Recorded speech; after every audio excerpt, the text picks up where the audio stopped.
उत्तर प्रदेश रामपुर कन्या inter college खरकवा में doctor Sampurnanand वाद विवाद प्रतियोगिता का आयोजन। उत्तर प्रदेश के रामपुर जिले में आज जनपदीय डॉक्टर संपूर्णानंद वाद विवाद प्रतियोगिता कन्या इंटर कॉलेज खरकवा रामपुर में प्रधानाचार्य लक्ष्मी यादव के सहयोग में संपन्न हुई, जिसमें जनपद के अनेक विद्यालयों के प्रतिभागियों ने प्रतिभाग किया। प्रतियोगिता का शुभारंभ प्रधानाचार्य लक्ष्मी यादव ने करते हुए कहा कि युवाओं में अभिव्यक्ति से धर्मता और निडरता के साथ आत्मविश्वास की भावना विकसित होती है।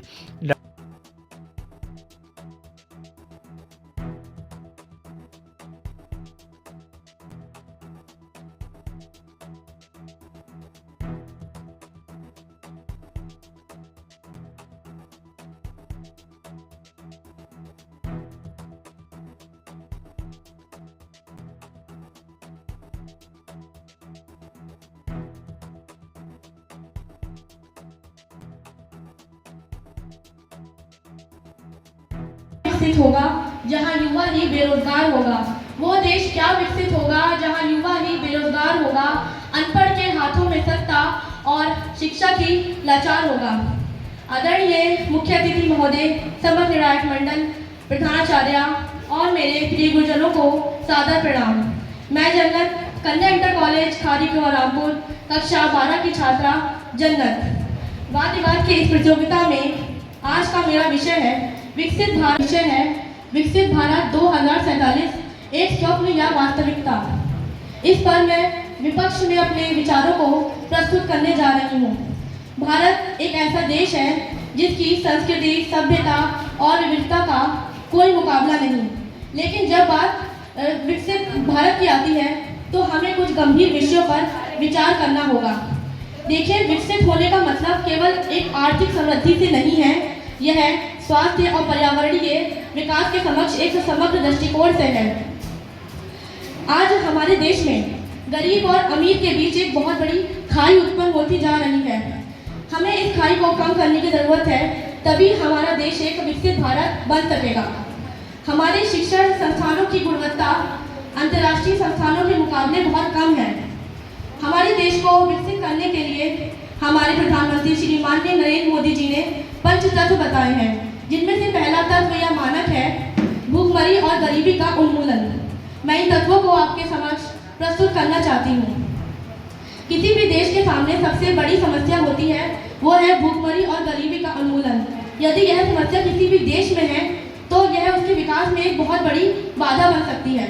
यह हमारे लिए एक बहुत बड़ी गर्व की बात है कि अखिल भारतीय सूचकांक में हमारा देश 21.9% था और आज यह 17। प्रार्थना करो हमारा भारत और महान बने, प्रार्थना करो हमारा भारत और महान बने, हर हिंदू स्वामी विवेकानंद और हर मुस्लिम डॉक्टर APJ अब्दुल कलाम बने।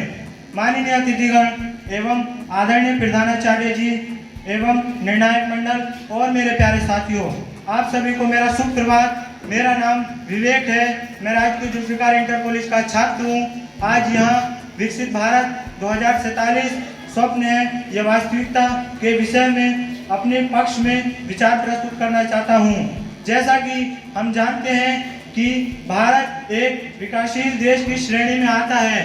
भारत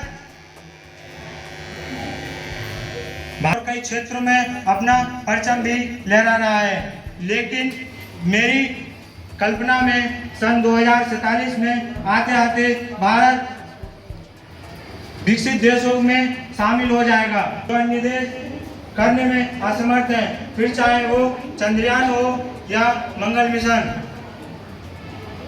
भाव नहीं विकसित अर्थव्यवस्था का आधार होगा।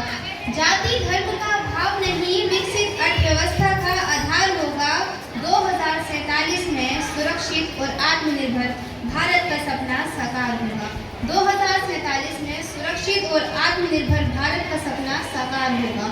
आदरणीय मुख्य अतिथि महोदय, आदरणीय प्रधानाचार्य जी, समस्त निर्णायक मंडल और मेरे गुरुजनों को मेरा सादर नमन। मैं कन्या इंटर कॉलेज खरकवा रामपुर कक्षा 12 की छात्रा संगीन। आज का विषय है विकसित भारत 2047 एक स्वप्न या वास्तविकता। इस विषय पर मैं पक्ष में अपने विचार प्रस्तुत करने जा रही हूँ। ये एक ऐसा विषय है जो न केवल हमारे वर्तमान को प्रभावित कर रहा है, बल्कि हमारे भविष्य का निर्माण भी करेगा। जब बात हम 2047 की करते हैं, ये वो वर्ष है जब हमारे देश की स्वतंत्रता के 100 सप्लाई नहीं मिल पाएंगे तो लोगों को अच्छी लाइफ नहीं मिल पाएगी। पहले के टाइम में क्या होता था, लोगों के घर बहुत बड़े और खुले हुआ करते थे, और आज तो शहर हमारे इतने कंजस्ट हो गए हैं कि कई मोहल्लों में तो ताज़ी हवा आना ही मुश्किल हो चुका है। यह बात सुनकर आपके मन में एक विचार आ सकता है कि चीन की जनसंख्या तो हमारे भारत देश से ज़्यादा है, तो फिर चीन ने आज हमारे विद्यालय में डॉक्टर संपूर्णानंद वाद विवाद प्रतियोगिता का आयोजन होने जा रहा है, और जिसमें सारी तैयारी कर ली गई है, और इसमें 3 निर्णायक मंडल बनाए गए हैं। जो भी बच्चे बोलेंगे उसका वो निर्णय लेंगे। तो इसका टॉपिक रहेगा विकसित भारत 2047 स्वप्न या वास्तविकता। इसमें एक पक्ष में बोलेंगे, एक विपक्ष में बोलेंगे। कितना ग्रुप है मैम इस कंपटीशन में? इसमें अभी तो 3 ग्रुप के लोग आए हुए हैं, अभी और आ रहे हैं। मैम कितने बच्चे इसमें पार्टिसिपेट कर रहे हैं?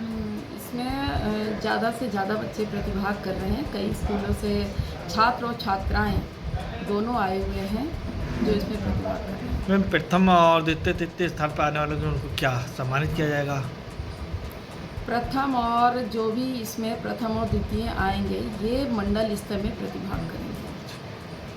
तो यहाँ प्रथम आने वाले को सिर्फ सर्टिफिकेट चाहिए उसको? हाँ, सर्टिफिकेट।